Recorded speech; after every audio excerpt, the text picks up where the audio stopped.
우리들이 가끔 뉴스를 이렇게 보게 되면 밑으로 자막이 이렇게 쭉 지나갈 때가 있죠. 앵커가 미리 준비된 뉴스의 내용을 쭉 이야기하는데 이제 갑자기 일어났던 특보들이, 갑자기 터진 사건들이 그 밑으로 이렇게 자막 처리돼서 쭉 지나가는 것을 보게 됩니다. 앵커가 말해주는 뉴스거리도 어떻게 저런 일이 일어날 수 있을까 혀를 끌끌 차게 만드는 일들이 있지만 또 그 밑에 갑자기 일어난 자막으로 처리된 그 금방금방 일어났던 일들을 보면 우리 인간사가 저런 것 때문에 울고 웃고 때로는 누군가를 향해서 이를 갈게 되는구나 라고 하는 것들을 볼 수가 있습니다. 참 깜짝깜짝 놀랄 일들이 그렇게 뉴스를 통해서 우리에게 전해지죠. 저런 것 가지고도 사람이 사람을 상하게 할 수 있구나, 죄를 지을 수 있구나, 이런 생각을 깊이 하게 됩니다. 바로 우리들의 인생에 있어서 참 여러 가지 죄의 모습, 사람과 사람 사이에 어렵고 힘든 일들이 쉬지 않고 일어나고 있다라고 하는 것입니다. 오늘 우리가 읽은 욥의 말씀을 가만히 살펴보면 이 욥이 말하는 자기 자신이 어떤 삶을 살아왔는지를 보여주지요. 참 열심히 하나님 믿는 의인답게 살아가려고 애썼던 모습을 쭉 보여줍니다. 욥이 살아왔던 삶의 모습과 반대되는 것들이 우리들이 뉴스에서 끊임없이 보는 모습인데 욥은 그 뉴스에서 보는 것과는 전혀 다른 삶을 자기 자신이 살아왔다고 그것을 자기의 입으로 하나하나 이야기합니다. 그런데 이게 자랑거리나 혹은 사람들 앞에서 자기를 우쭐하게 보이려고 하는 그런 말이 아니라고 하는 거죠. 고난 중에 또 친구들과의 대화하며 친구들로부터 이런저런 말을 막 듣고 속상해하고 또 고난을 당하고 있는 중에 고난당하는 자기의 모습을 보고 사람들이 이런 말 저런 말 하는 내용을 다 듣고 정말 자기 자신이 어떻게 살아왔는지를 자기의 입술로 있는 그대로 고백하면서 나 너희들이 보는 그런 사람 아니야. 너희들이 낄낄거리면서 내 인생 이렇구나 저렇구나 이야기하는데 나 그런 모습으로 살아오지 않았어. 자기 자신의 답답한 마음을 다 토로하고 있다라고 하는 것이죠. 욥은 자기 자신의 무지함을 말하면서 정말 자기가 어떤 삶을 살아왔는지 아주 작은 부분까지도 우리에게 말해주고 있다라고 하는 것입니다. 그런데 욥이 이렇게 자기의 무죄함을 주장하면서 자기가 어떻게 살아왔는지를 보여주는 이 말은 맹세하는 형식을 취하고 있습니다. 이 맹세를 한다라고 하는 건 뭡니까? 아니면 말고 상황이 바뀌었으니까 나 그 맹세 취소할 거야. 이런 식으로 되지 않는다라고 하는 거죠. 맹세를 했으면 어떻게 해야 됩니까? 맹세는 꼭 지켜야 하는 거죠. 그리고 만약 맹세를 어겼다라고 한다면 거기에 대한 대가를 꼭 지불해야 되는 것이 맹세가 가지고 있는 의미입니다. 자기의 명예를 걸어야 될 때도 있고요. 자기가 가지고 있는 재산을 걸어야 될 때도 있습니다. 다른 의미로 바꾸자면 맹세는 자기의 모든 것을 걸고 하는 것이 된다라고 하는 것입니다. 근데 성경 말씀을 읽어보아도 욥이 맹세했다라고 하는 맹세라고 하는 말 자체가 없어요. 단어가 없어요. 그럼 도대체 본문에 맹세란 말이 없는데 어떻게 욥이 이렇게 자기의 삶의 모습을 그대로 고백하면서 맹세의 형식을 취했다 할 수 있을까?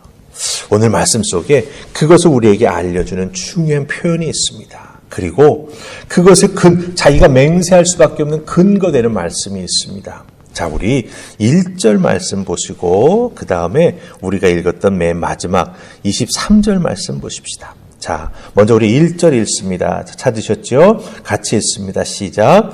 내가 내 눈과 약속하였나니 어찌 처녀에게 주목하랴. 자, 그리고 23절 갑니다. 나는 하나님의 재앙을 심히 두려워하고 그의 위엄으로 말미암아 그런 일을 할 수 없느니라. 아멘. 자, 여기서 하나님을 두려워하는 마음이 욥에게는 있습니다. 그렇기 때문에 나는 내가 내 입술로 지금 고백한 그 삶을 그대로 지키며 살아왔다고 말합니다. 그것이 바로 1절에서는 내가 약속하였다라고 말합니다. 여기서 약속한다라고 하는 이 말은요, 하나님께서 아브라함을 부르시고 아브라함을 이스라엘의 백성의 믿음의 조상으로 세우시고 그가 하나님을 믿고 따르는 것을 의로 여겨주셨죠. 그래가지고 하나님께서 아브라함과 언약을 맺으십니다. 그 하나님께서 아브라함과 언약을 맺으실 때 사용된 단어가 카라트 브리트라고 하는 단어입니다. 카라트 브리트는 뭐냐 하면 하나님 앞에 언약을 맺기 위해서 제물로 드리는 그 제물을 반으로 자릅니다. 그리고 그 반으로 자른 제물을 사이를 벌려놓고 약속을 맺는 당사자, 언약을 맺는 당사자가 그 잘라진 제물 사이로 이렇게 지나가는 거예요. 그게 바로 카라트 브리트라고 하는 단어.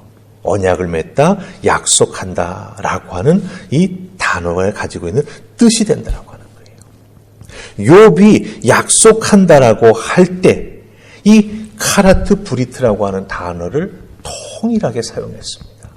하나님께서 하나님의 선택한 자들과 맺으시는 그 약속, 그것을 의미하는 카라트 브리트라고 하는 단어를 이 욥이 내 눈과 약속하였다라고 말하면서 그 단어를 여기서 사용하고 있다라고 하는 거죠. 그러니까 욥은 자기 자신의 입에서 나오는 자기 자신이 지금까지 어떻게 살았는지를 보여주는 이 모든 말들, 그 내용이 내 자신을 걸고 내 자신이 제물이 되어서 꼭 그것이 진실이라고 하는 것을, 틀림없다라고 하는 것을 맹세 형식을 빌려서 말하고 있다라고 하는 것입니다. 그런데 왜 하필 하나님과 맺었다라고 하는 것이 아니라 눈과 약속했다라고 했을까요? 성경에서는 하나님의 이름을 들먹이며 맹세하라고 하지 말라고 하지 않습니까? 그래서 욥은 눈으로 맹세하고 있습니다. 그럼 도대체 우리들의 그 인생에 있어서 눈이 무엇입니까? 또 성경은 눈에 대해서 뭐라고 말해주고 있습니까? 눈은 특별히 단순히 우리 주변의 사물을 바라보고 이건 위험하고 이건 좋고 이것만 판단하는 데 쓰이는 것이 아닙니다. 우리의 눈은 성경을 보면 영혼의 창입니다. 영혼의 창. 우리가 가지고 있는 이 눈은 세상의 모든 좋고 나쁜 것을 다 봅니다. 그것을 통해서 또한 우리는 영향을 받기도 하죠. 그것을 너무나 잘 알고 있기에 마귀는 이 눈을 통해서 우리의 영혼을 유혹한다라고 하는 거예요. 눈에 보이는 보암직하고 먹음직한 것에 대해서 유혹을 해서 우리로 하여금 그 보암직하고 먹음직스러운 것에 대해서 유혹받고 우리의 영혼이 영향을 받고 그것 때문에 하나님을 떠나게 되는 그런 일들을 꾀하는 것이 바로 마귀가 하는 일이라고 하는 거죠. 그래서 내 눈에 보이는 대로 보암직하고 먹음직한 것을 따라 살게 되면 어떻게 됩니까? 우리는 죄를 지을 수밖에 없는 인생이 된다라고 하는 것이죠. 그렇기 때문에 욥은 하나님 앞에 맹세하면서 자기의 눈과 약속한다라고 하는 말을 쓰고 있습니다. 내 영혼의 창인 내 눈. 나는 내 눈에 보이는 대로 보암직한 대로 먹음직한 대로 따라 살지 않았다라고 하는 것입니다.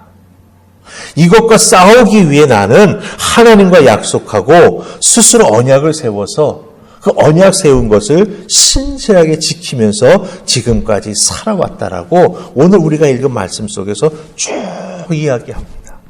나는 하나님을 경외하고 하나님을 두려워하는 자이기에 하나님 앞에서 내가 언약을 세웠고 하나님 앞에서 그것을 지키기 위해서 최선의 삶을 살아온 나 욥이다. 이렇게 욥은 자기 입으로 우리에게 고백해주고 있다라고 하는 것입니다.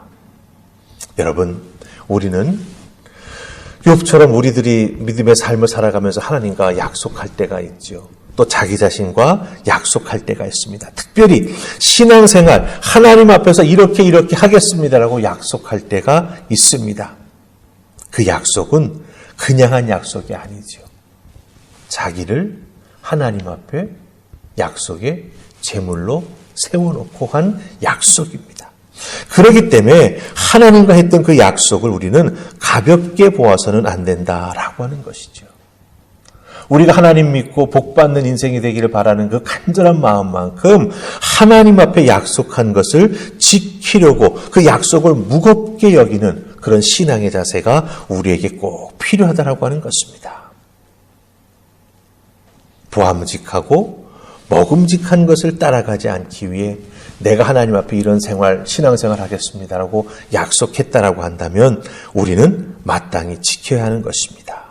그리고 그 지켜나가는 과정 속에 어렵고 힘든 부분이 있지요. 왜 우리에게 시험이 없겠습니까? 그러나 그것을 이겨나가기 위해 기도하고 말씀으로 영적 무장을 해나가면서 우리를 부르신 하나님 앞에 신실한 믿음으로 응답하며 나아가는 우리가 될 때 하나님은 우리를 도와주실 줄 믿습니다.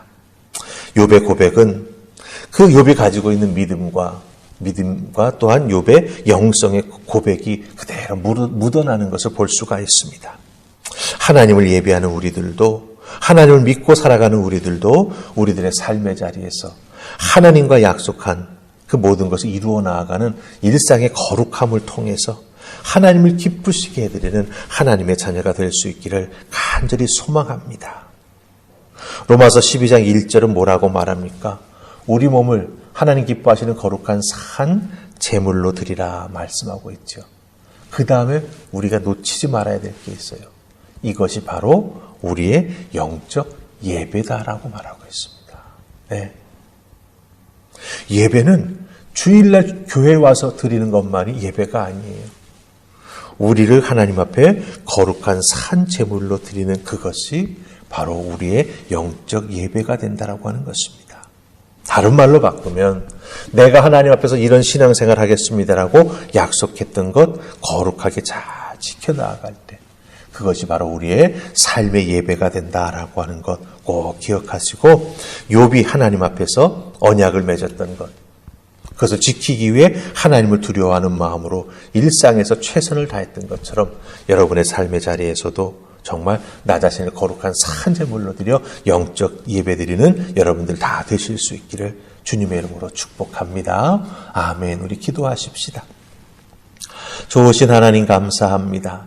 오늘도 이 새벽 저희들을 부르셔서 욥의 고백을 통해 우리가 하나님과 맺었던 그 약속 하나하나가 얼마나 귀한 것인지 그 약속을 지켜나아갈 때 하나님께서 얼마나 기뻐하시고 우리에게 복된 삶을 허락해 주실지 다시 한번 깨달아 알게 해주시니 감사합니다. 오늘도 주어진 나의 삶의 자리에서 영적 예배드리는 우리가 되기를 소망합니다.